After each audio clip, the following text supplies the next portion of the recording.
Hi there, thanks for tuning in to hear about our e-learning course on financial literacy. Why financial literacy, you ask?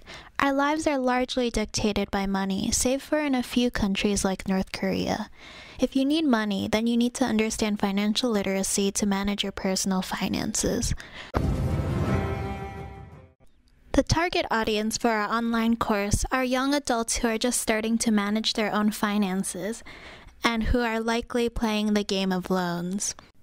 Based on existing curricula for older teens and young adults, as well as financial struggles shared by ourselves and our peers, we finally ended up with 3 overarching learning goals for our course, one each for budgeting, saving and investment, and overspending.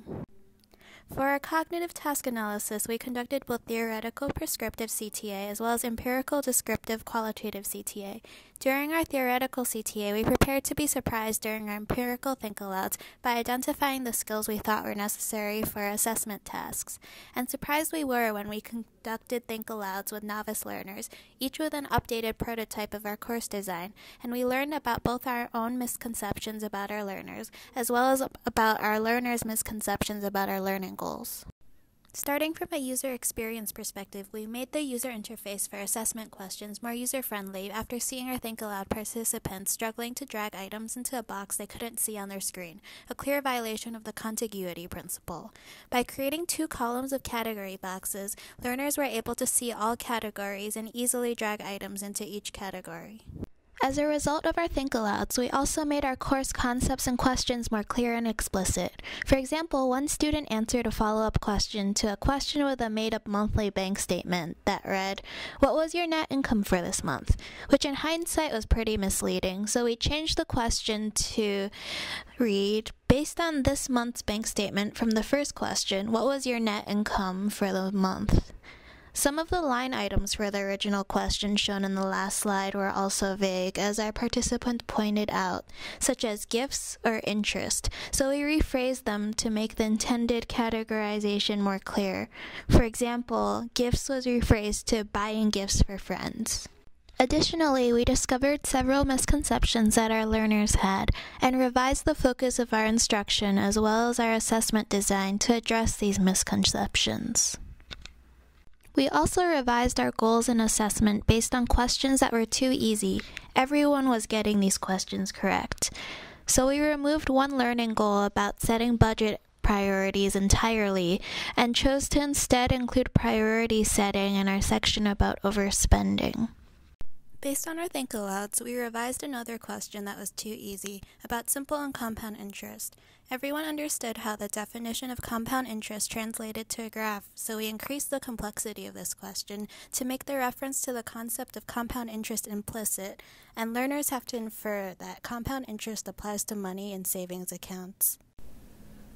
Now let's take a look at the alignment of our learning goals, assessment, and instruction for each unit. We decompose these 3 units into 8 learning goals. For each learning goal, we analyze and categorize the knowledge component of that goal into facts, skills, and principles. Based on our learning goals and cases, we design our assessment questions. Now, how do we assure our assessment questions and cases align? We use the learning process table. If the case is a fact, we designed our assessment questions to test memory and fluency building. For example, asking learners to drag and drop the correct answer into the corresponding category. For rules and principles, we also have questions that focus on learning processes that are not the most effective, but still relatively effective for these cases. For example, in the boxes, you can see the cases that incorporate both highly effective as well as effective learning processes in our assessments. For the instruction, we apply different principles based on the cases and learning process table to ensure alignment.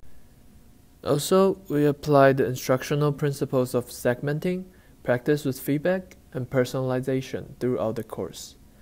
The rest of the principles are applied separately in different course sections.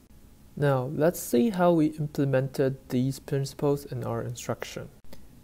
We presented instruction in learner-paced segments, provided tailored and immediate feedback for all the practice questions in the instruction, Used informal language to increase learners' engagement.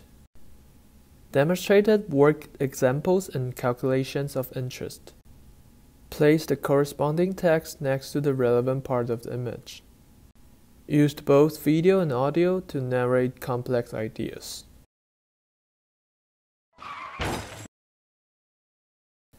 Last but not least, our experimental design compares self-explanation versus displayed explanation for principal cases. On the left, you can see for each principle, we gave learners the definition of the principle and an example. Before moving on, we ask learners to explain why principle applies to that example. On the next page, they will receive a suggested explanation. On the right, for the displayed explanation condition, learners see the explanation, definition, and example all at once. To see if self-explanation will facilitate better outcome, we recruited 30 participants who are undergraduate students, graduate students, or college graduates, and have on average a basic level understanding of financial literacy. In data analysis, we removed 2 participants' data because their scores are not in a reasonable range. We employed a between-subject design, divided participants randomly into 2 groups, asking self-explanation questions about principles, or displaying explanations directly. We also used 2 versions of assessment, and the order was counterbalanced. Finally, we had 7 participants for each of our 4 conditions. Before analyzing learning effect, we firstly evaluated our research's internal validity.